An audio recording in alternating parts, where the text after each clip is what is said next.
let's talk about this. So Paul Finebaum obviously comes in, says Texas opens on rocky footing versus Ohio State. Paul Finebaum says a lot of stuff has to fill time during the offseason. I understand that. Let's see. I have the exact quote. Talking about Steve Sarkisian, he's gotten some key elements in the portal. He has what I think is one of the safest bets in America on the starting quarterback job. I'm not concerned about that. I think it'll be a little rocky. I think it's going to be tough going up to Ohio State in that first game.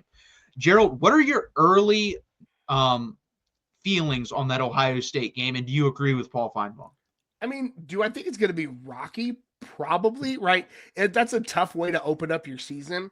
But I think if you're looking at what both teams lose and what both teams get back, I feel like there are more sure things at Texas than there are at Ohio State, right? That's how my feeling is. Now, I'm not saying Ohio State doesn't have a ton of talent. I'm not saying that they're not going to have all of the bells and whistles and the 5 stars. And I think they're probably, I haven't seen the numbers yet, but I bet their blue chip ratio is top 2 next year. Probably like they're going to be one of the, if not the most talented roster in the country next year. So like, put that out there in Front Street.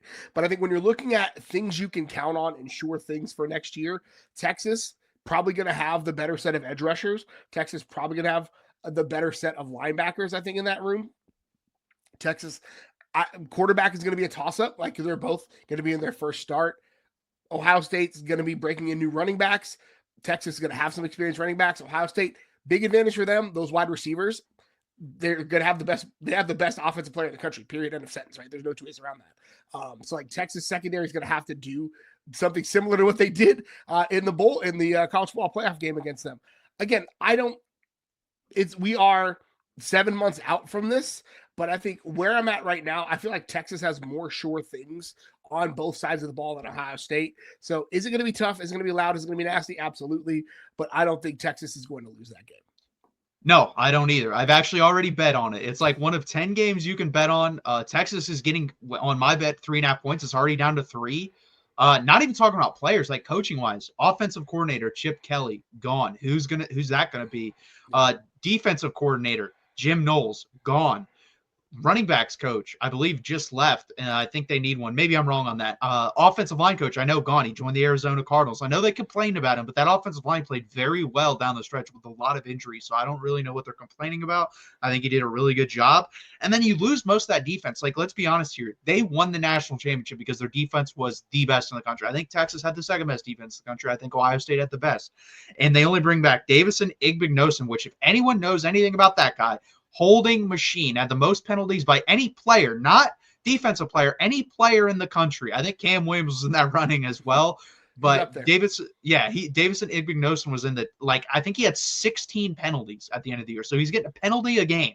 And most of them came in the Oregon game, and he had a couple in the Texas game as well. Then you have Jermaine Matthews. Nothing bad to say. He played really well. You actually saw a big difference from Ohio State's defense when he got more playing time compared to Denzel Burke. I think he's a really good player. You bring back Carnell Tate, Jeremiah Smith, best duo in college football wide receiver-wise. That's what they have. But then on defense, other than Davison Igbinosun and Jermaine Matthews, Sonny Style, Caleb Downs. That's it. You don't have any of the edge rushers you had. You don't have any of the interior players you have. You're missing your linebackers, John Simon, alongside Sonny Styles. And I don't know who your safety is going to be alongside Caleb Downs, because Lathan Ransom played lights out last year. So you don't have a returning guy there, and you're only returning 2 offensive linemen. So I do disagree with Paul Finebaum. I think we're going to win this game. I really do.